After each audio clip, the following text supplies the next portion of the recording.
चला तर मग सुरुवात करूया भेळ बनवायला। यासाठी लागणारे साहित्य सांगते तुम्हाला। आपण घेतले इथे एक मोठी वाटी मुरमुरे, चिरलेली कोथिंबीर, चिरलेला बारीक चिरलेला कांदा, थोडेसे तिखट, फरसाण, बारीक चिरलेला टोमॅटो आणि चवीनुसार मीठ। तर आपण सुरुवात करूया। सर्वप्रथम आपण एक वाटी मुरमुरे घेऊ, त्याच्यामध्ये आपण अर्धी वाटी फरसाण घेऊ,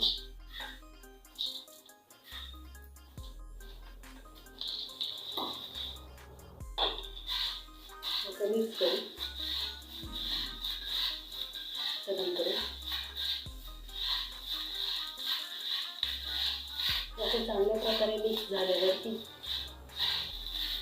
आपण त्याच्यामध्ये टाकणार आहे चिरलेला टोमॅटो, बारीक चिरलेला कांदा,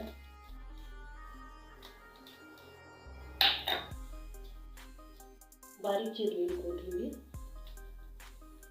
माझा एक फरसाण तिखट असल्यामुळे मी त्याच्यामध्ये अर्धा चमचाच मिरची टाकते, कारण माझं एक फरसाण ऑलरेडी तिखट आहे।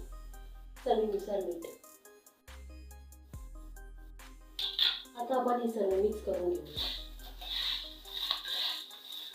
एकदम छान असं मिक्स करायचं आपल्याला।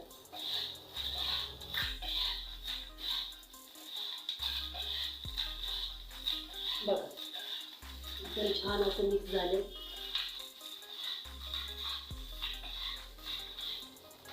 एकदम मस्त अशी घरच्या घरी भेळ।